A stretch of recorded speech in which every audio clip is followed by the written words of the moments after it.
আসসালামু আলাইকুম, কেমন আছেন? আশা করছি আল্লাহ পাকের অশেষ রহমতে প্রত্যেকে ভালো আছেন। প্রায় 4 বছর পর একটা ভিডিও আপলোড করতেছি। আপনারা জানেন এই বাইকটার বয়স অলমোস্ট 5 বছর। আমি আমার ইউটিউব ক্যারিয়ারটা শুরু করছিলাম আজ থেকে 4 থেকে 5 বছর আগে। এই বাইকটা নেওয়া তখনই আমি এই বাইকটা প্রায় 60,000 কিলোমিটার মতো রাইড করেছি এবং আমার এই যে 4 থেকে 5 বছরের যে রাইডিং এক্সপিরিয়েন্স সেটাই আপনাদের কাছে এই মুহূর্তে আমি শেয়ার করব। তো প্রথমে যদি বলি এই বাইকটার যে সবথেকে ভালো যে বিষয়টা সেটা হচ্ছে এর মাইলেজ।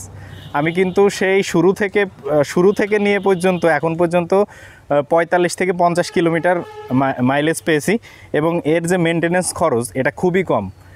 আপনারা মানে জানলে অবাক হবেন যে আমি এই বাইকে অনলি আমার সামনের 2টা ব্রেক পার্ট এবং 4 থেকে 5 বার এয়ার ফিল্টার এবং পেছনের ড্রাম ব্রেক একবার চেঞ্জ করছি, আর টোটালি কোনো কিছু আর একটাবার চেন স্পকেট চেঞ্জ করছি এই 60,000 কিলোমিটার রাইডিং মানে রাইড করার ভিতরে। আর যদি টায়ারের কথা বলি, টায়ারটা চেঞ্জ করার সময় আসছে কিন্তু এখনও টায়ারটা আমার চেঞ্জ করা হয়নি। আর যদি এর পারফরমেন্সের কথা বলি, এটি খুবই স্মুথ পারফর্ম করতেছে আমার কাছে এখনও পর্যন্ত। এখানে সেরকম মেজর কোনো ইস্যু নাই, খুবই স্মুথলি বাইকটা রান করে। আমি আপনাদেরকে যদি বলি, এই বাইকটা প্রথম দিকে কিছু সাসপেনশনে একটু প্রবলেম ছিল, সাসপেনশনটা একটু হার্ড ছিল।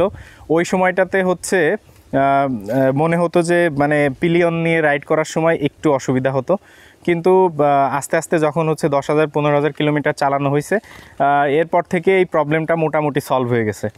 আর বাকি যে ইস্যুগুলো ছিল, আপনার সামনের টায়ারের যে ইস্যুটা, হার্ড ব্রেক করলে অনেক সময় সামনের চাকা স্কিড করতো, কিন্তু হোন্ডার একটা রিকমেন্ডেড টায়ার প্রেশার আছে, দেখবেন সেটা লেখা আছে হোন্ডার নিচের দিকে চেনের উপরের অংশে লেখা আছে। এই রিকমেন্ডেড টায়ার প্রেশার অনুযায়ী যদি আপনি চালান, অর্থাৎ সামনের চাকাতে 25 PS এবং পেছনের চাকাতে 33 PS যদি টায়ার প্রেশার রাখেন, তাহলে এই যে স্কিডের যে প্রবলেমটা এটা অনেক অংশে সলভ হয়ে যাবে। আর এই বাইকটা এখন সিঙ্গেল ডিস্ক যে বাইকটা, এখন এটা মার্কেটে অ্যাভেলেবেল না। এখন যেটা আছে সেটা হচ্ছে FI ABS।